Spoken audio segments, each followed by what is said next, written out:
여호와의 말씀이 또 내게 임하여 이르시되, 너는 반역하는 족속에게 묻기를 너희가 이 비유를 깨닫지 못하겠느냐 하고 그들에게 말하기를, 바벨론 왕이 예루살렘에 이르러 왕과 고관을 사로잡아 바벨론 자기에게로 끌어가고 그 왕족 중에서 하나를 택하여 언약을 세우고 그에게 맹세하게 하고 또 그 땅에 능한 자들을 옮겨갔나니, 이는 나라를 낮추어 스스로 서지 못하고 그 언약을 지켜야 능히 서게 하려 하였음이거늘, 그가 사절을 애굽에 보내 말과 군대를 구함으로 바벨론 왕을 배반하였으니 형통하겠느냐? 이런 일을 행한 자가 피하겠느냐? 언약을 배반하고야 피하겠느냐? 주 여호와의 말씀이니라.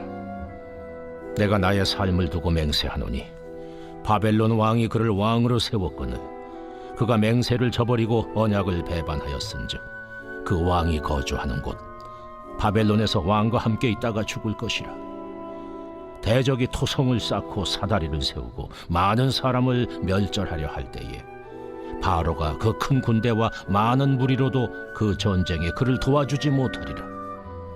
그가 이미 손을 내밀어 언약하였거늘 맹세를 업신여겨 언약을 배반하고 이 모든 일을 행하였으니 피하지 못하리라. 그러므로 주 여호와의 말씀이니라. 내가 나의 삶을 두고 맹세하노니 그가 내 맹세를 업신여기고 내 언약을 배반하였은즉 내가 그 죄를 그 머리에 돌리되 그 위에 내 그물을 치며 내 올무에 걸리게 하여 끌고 바벨론으로 가서 나를 반역한 그 반역을 거기에서 심판할지며 그 모든 군대에서 도망한 자들은 다 칼에 엎드러질 것이요 그 남은 자는 사방으로 흩어지리니 나 여호와가 이것을 말한 줄을 너희가 알리라.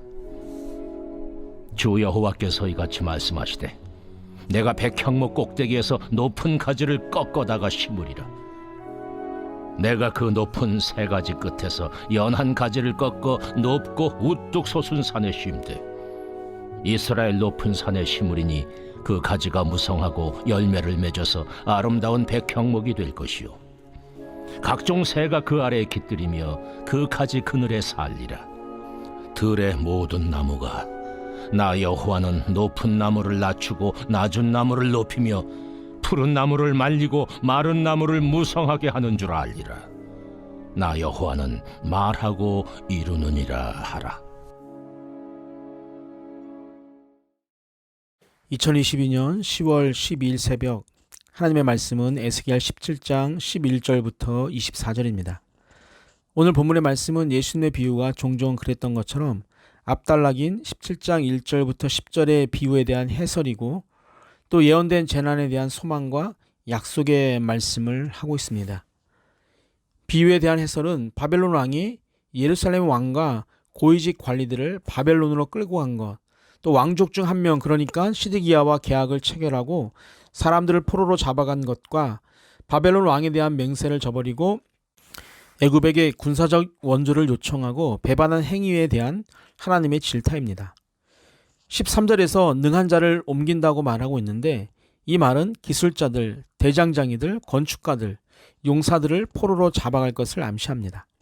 14절에서는 나라를 낮추어 스스로 설 수 없게 하시고 언약을 지켜야만 능히 서게 될 것을 말씀하고 있는데, 낮춘다는 말은 누르거나 철저하게 낮추는 것을 의미합니다. 바벨론에 의해 유다가 비천한 상태로 버려질 것입니다. 결국 유다는 느부갓네살 왕의 도움이 없이는 절대로 일어설 수 없게 된다는 것입니다. 유다의 잘못된 외교적 정책과 실패에 대한 경고가 계속 이어지는데요. 17절입니다. 대적이 토성을 쌓고 사다리를 세우고 많은 사람을 멸절하려 할 때에 바로가 그 큰 군대와 많은 무리로도 그 전쟁에 그를 도와주지 못하리라. 아멘. 바벨론이 토성을 쌓으며 유다를 공격할 때 바로의 군대가 대적 바벨론과의 전쟁을 도울 수 없을 것이라는 경고입니다. 하나님에게는 시드기야의 반란이 단지 정치적 약속들을 배반하는 자살 행위로 끝나지 않았습니다. 신앙적인 불경건한 행위가 되었어요. 왜냐하면 바벨론과의 언약은 이스라엘의 하나님 이름을 걸고 언약을 한 것인데 그 언약을 깨고 애굽을 지원군으로 받아들이려고 한 행위를 하나님께서는 내 맹세를 업신여기고 내 언약을 배반했다라고 말씀하십니다. 그래서 결국은 죄를 머리에 돌리시겠다고 선언하고 있는 것이죠. 권력자들의 정치적인 언약이었지만 정치자들의 전유물이 아니었습니다. 시드기야의 애굽 선택이 하나님을 버린 행위로 간주된 것처럼 비록 이방 사람과의 언약이라 할지라도 언약에 대한 신실성을 파기하지 말아야 했습니다. 이에 따른 임박한 심판은 현실 정책에 대한 그 어떤 조치가 아니라 하나님의 심판이었습니다. 그래서 시드기야는 단순히 강대국 바벨론을 배반한 것이 아니라 여호와 하나님을 배반한 것으로 지적당하고 있는 것입니다. 이처럼 애굽의 개입에 따른 희망은 부서지고 하나님은 바벨론으로 끌고 가서 거기서 반역에 대해 심판하실 것과 도망한 자들에 대한 칼의 심판을 말씀하시고 혹시 칼을 피한다 해도 사방으로 흩어지는 자가 된다는 무서운 심판의 경고를 하십니다. 하나님께서 적극적으로 유다의 심판자로 개입하신다는 것입니다. 그러나 늘 그랬듯이 하나님은 우리를 생각해 주시죠. 22절부터 24절은 여호와의 주권에 의해서 이스라엘 백성의 회복 예언 약속이 이루어질 것을 강조하고 있습니다. 22절과 23절입니다. 주 여호와께서 이같이 말씀하시되 내가 백향목 꼭대기에서 높은 가지를 꺾어다가 심으리라. 내가 그 높은 세 가지 끝에서 연한 가지를 꺾어 높고 우뚝 솟은 산에 심되 이스라엘 높은 산에 심으리니 그 가지가 무성하고 열매를 맺어서 아름다운 백향목이 될 것이요 각종 새가 그 아래에 깃들이며 그 가지 그늘에 살리라. 아멘. 앞의 내용이 매우 암울하고 치욕적이라고 한다면 이제는 희망의 메시지가 선포되고 있습니다. 백향목 꼭대기에서 높은 가지를 꺾어다가 심는다고 말씀하시죠. 백향목 꼭대기는 다윗 계열의 후손을 상징하고 높은 가지는 영원한 왕자를 차지하실 메시아를 상징합니다. 겸손의 모습으로 오신 메시아를 상징하는 연한 가지는 무성하게 성장하고 열매를 맺어 크고 아름다운 백향목으로 자랄 때 각종 새가 그 아래에 깃들고 그 그늘에서 살게 됩니다. 이것은 그리스도께서 구속의 주로 오셔서 모든 죄인을 대신해 희생 죽음을 당하시고 하나님으로부터 받을 축복을 누리도록 길을 여심으로 모든 사람들이 그를 믿음으로써 영적 혜택을 받을 것을 상징하는 것이기도 합니다.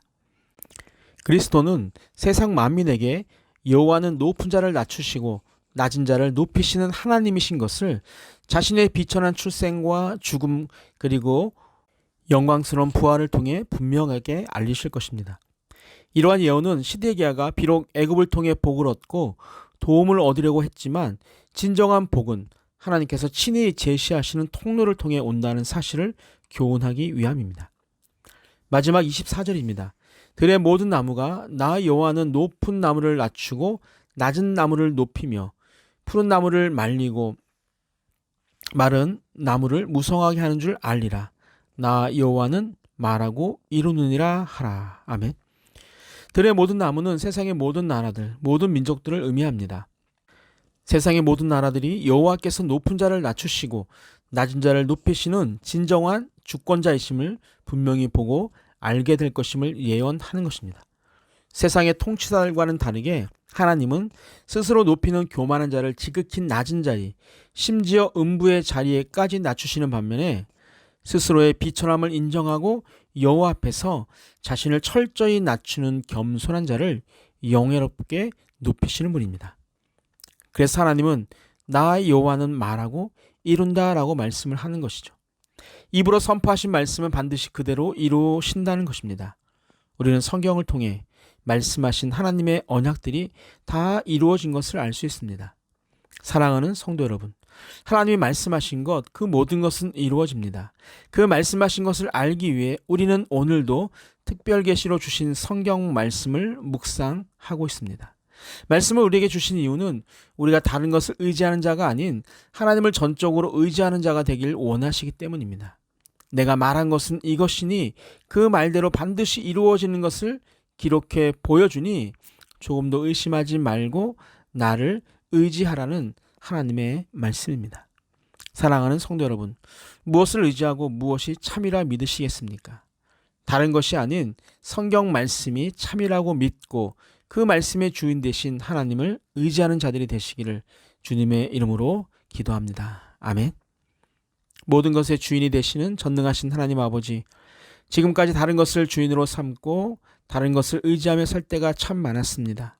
우리가 의지해야 할 분은 오직 하나님 한 분뿐임을 잊지 않고 늘 주님을 의지하며 살아가는 자가 되게 하여 주옵소서.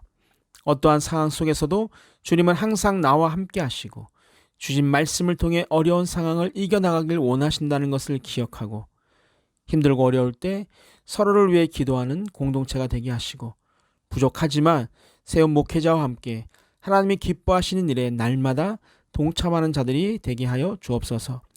늘 불평과 불만이 참 많았습니다. 오늘로 그 모든 것을 끊고 기쁨으로 하나님을 전하며 따르는 자가 되게 하여 주옵소서. 감사하며 예수님의 이름으로 기도하옵나이다. 아멘.